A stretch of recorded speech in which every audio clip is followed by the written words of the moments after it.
Minasan konnichiwa. What is good, people? It is your host, Bucket Out Otaku, here today to bring you guys a review of One Piece, chapter 854. What the hell am I doing? Links to the live reaction and the manga chapter will be in the description box down below. Shall we get started with the review? Now, very this was a very good chapter of One Piece. I would say this is a very good setup chapter to the wedding that will occur. Hopefully, it will occur in the future. I can't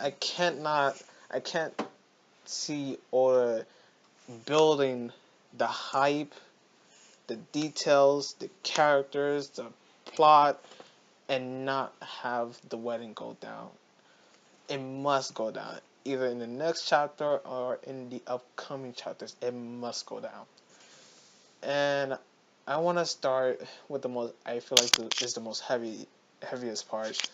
The whole Big Mom and Pudding talk, especially Big Mom's monologue, which I'll get to later on. We first go into Big Mom's quarters, where we see her and Big Mom, her and Pudding, excuse me, talk about how the wedding will go down and going over the plan of the wedding. At first, when we initially thought during last chapter, Pudding or was hiding something from Big Mom, where she was like, "Can we go talk in a private room? I have something to discuss with you since I don't want to spell it out here in public." Which I don't necessarily understand why, since the chess soldiers should know what's going on, but it is what it is. So we have Pudding going over the plan on how she's gonna kill Sanji and the Vinsmoke family, and how she tested out the gun on Veiju, and now Brooke finally knows. I think he is the last Straw Hat to know that Pudding is not nice, not sweet, but is truly evil and twisted in the head. Then we move to Big Mom's mastermind scheme of how she wants the wedding to go down and how she will acquire the power and the resources of Germa. And I have it up here, pulled up. Uh, so in here she says everyone's going to be focused on you two for the big kiss. Sanji, with a stupid grin on his face, is going to lift his veil, your veil, to kiss you, and then he'll see for the first time your third eye. He'll falter for a second, and that's your opening. End him with a single shot. Now, we all know obviously that Sanji knows this, and is probably not going to go according to plan, but listen to what she says next. So in the next page, it gets way, way, way darker. Like it gets. You think in One Piece, things don't usually go dark. It hasn't been as dark since I would want to say since Marineford with the whole Ace situation, but this whole. So next page, right between the eyes, send his brains flying. The whole hall will be at a loss for words, frozen. And we have a silhouette of Sanji, literally getting his brains. Well, not literally, but like the splatter in the back of his head. I'll place it somewhere here. He, his brains is like plastered all over. Then, and though they'll sense the danger, it'll be too late. Those bare-handed Vinsmokes will already have countless guns at their backs. And as soon as they cry out in terror, the blood will run. Gunshots will rain out endlessly like fireworks. A rain of bullets drive through their long-dead corpse. Pools of blood will spread onto the floor. The almost unrecognizable bodies of the six Vinsmokes sprawled out as the Gunsmokes become our 21 gun salute. That's when the real party begins. Celebrate with cake, with black tea, With their useless commanders dead, the Germa will be mine. Oh my god, you evil, maniacal big bitch. This was really dark. And it was like her monologue was one of the like greatest parts of the chapter so far. The way she goes on about describing how the death of the Invincibles will occur and how it will go down and how she plans to celebrate not only acquiring the resources of Germa, but also getting the surprise, the also treat of the Takamibako box, which she doesn't know is actually a bomb, which we all know. Once it goes off, boom, rage, blah. But the way this was all depicted and explained and matter of tone that Big Mom used in order to spread out this elaborate and dastardly plan is what the fuck. It's like, yo, Big Mom, we know she was twisted, but like she was this demented and maniacal and evil. Like, whoa. Even Pudding is like, kind of getting too gory there. Like, oh no. We also get to see Prometheus, who is actually wounded. Surprisingly, Brooke is a very, I would say, underutilized or underestimated character. Brooke can handle his own. We just found out that Brooke has damaged Big Mom. I would say indirectly, Mom.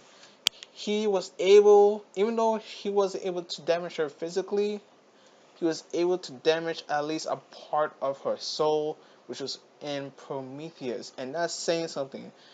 And it's not many could say that they took out or injured a top tier commander or officer of Big Mom. I mean, it took what Luffy about a day and a half to defeat Cracker, and he only did so with the help of Nami, and Luffy was in Gear 4th, and he had to transform into Gear 4th multiple times. Whereas Brook, even though he was beat up, he was able to manage to land a devastating blow to Prometheus, which is saying something. I think it, I think it also kind of sets up the whole. It's a possibility of a future time skip, since it's obvious that the members of the Straw Hats are not ready at all to take out members of Yonko, especially if they aren't able to take down commanders, top tier commanders of Yonkos. So I guess I would say it's a little foreshadowing. I hope so. That's what I think. But it was surprising to see how he landed a blow. I wanted to see how he landed a blow. Like, that's why I hate the whole cutting the fight short, because we didn't get to see how the fight played out in the end. But it is what it is. Maybe hopefully we'll get like a little special flashback to the I would say in future arcs where Brook is about to unveil like a hidden ability, or possibly has his devil fruit awakened. Maybe he'll recall back to the time where he faced a member of Big Mom or her soul directly, you know. But it is what it is. Then we move on to the whole. Oh, then we move on to the whole Jinbei and Nami scene, where this was like the most funniest part to me. How Jinbei and Nami were running and trying to escape from the soldiers. As Nami goes to attack what she thinks are soldiers, was actually Chopper and Carrot. And the way Chopper looked after getting like hit with that attack, oh my yo. Oh my Bruh, god, that was bruh, funny. Like, Chopper was down for the count. bruh. Look at this dude. Wait, Oh, yeah. Yeah. It was, oh my god, like, it was so funny. I really love that bit. Then they get pulled into the mirror world, and it is revealed that Jinbei never spun the roulette. And it was like, I think a lot of people were happy that Jinbei wasn't hurt, but maybe underwhelmed, since he never took like a big risk or never lost anything to possibly help toughen up his character. Like when we found out about Pedro and what he had done, you know, to at least lessen his sentence, since his friend Zeppo, I believe that's his name, lost the remaining years of his life. I wasn't really too mad about that. It was whatever, but then again, it's nice to see Jinbei nice, safe, and could be a long term member of the Straw Hats if he doesn't die in the final arc of One Piece. And as he talks to Brule, we are now moving forward to possibly finding Luffy and Brook and Sanji. Then we move on to the roundtable discussion where we have the top, I would say top to mid tier commanders and officers of Big Mom, where they're discussing about where the whereabouts of the Straw Hat Party, as who is accounted for, who is killed, and who has been captured or who is still out there. Now, Opera tells a small white lie as to cover his own failure. He doesn't want to reveal that he had fucked up. He got the L. He took that massive L. That massive L thanks to Jinbei with the whole Justice Fist. Oh, that was sick. But yeah, he took that L and he doesn't want to admit it. So he comes up with the whole, oh, since they didn't want to spill information, I just burned them to death. So any normal person will take account for it, will believe him, will be like, okay, so we have all Straw Hats eliminated. But Mandor, being intelligent and cautious, tells one of the soldiers to keep an eye out on Opera. Now, it causes some type of distrust, and cautiousness and skepticism within the whole Big Mom family scheme. Why? Possibly it will be revealed later on in the earlier chapters, or it could be done by experience. You know, logically speaking, whenever a person is in charge of prisoners and they unexpectedly, get freed or are not heard of for a while, suspicions will arise, and that is very understandable. Then we move on to the last part, which is the whole Sanji part, and this was very enjoyable to read in the end. So we see Sanji huddled up with the basket, and how he's recollecting the time where he listened to Sanji, making him that promise and making that basket initially for pudding, but ended up making it the food that were the Straw Hat's favorite. Then Bobbin, good old Bobbin comes strolling along and tells him that, or asks him, shouldn't you be in bed right now? Because as we saw earlier, before we get to Sanji, Big Mom wanted all the Vinsmokes in their room and not to be let out until the morning. And all the soldiers initially think that Sanji is in his room, and actually it was a soldier who was tired and exhausted, decided to just lay in his bed and fall back asleep, wake up like, oh, Sanji's not in his room yet. Oh, I think I'll just go back, catch a little Z's and such. But it is what it is.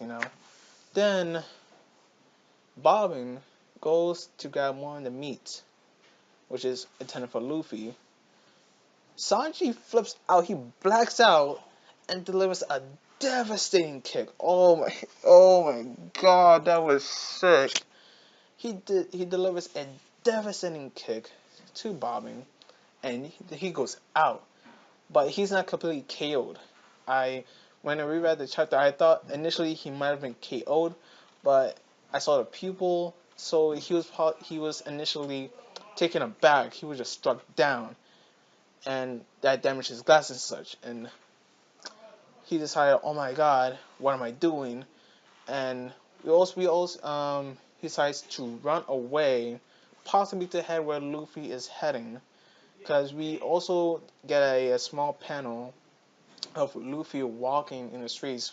I think it's still raining out in the canyon rain, walking possibly to the promised destination those two promised to meet and reunite. So, and we also get a small panel of Reiju looking out the window, also sad, gotta think about my life because I'm in this shitty situation type.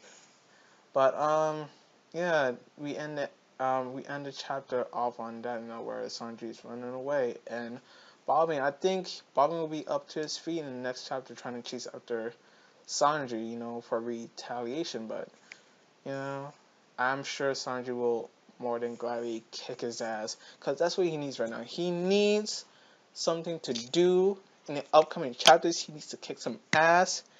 He needs to get his fire back, his temper back. He needs to be the old Sanji again. I don't want to see no depressing shit. I want Sanji to rear up, get ready, wake the fuck up. Listen, you got your friends who are there who need you and who love you and trying to protect you. Time to wake up, be yourself again, be happy, and catch some ass. Simple. Overall, this is a very good setup chapter of One Piece. I feel like everything will climax in the upcoming chapters. Um, and that's been pretty much it. If I'm rambling or mispronouncing words, I'm sorry. I'm a bit tired. But that's pretty much it for me, guys. Please to like, comment, and subscribe if you like anything I had to say. Please leave your thoughts in the comments down below, and I will catch you guys later. Peace.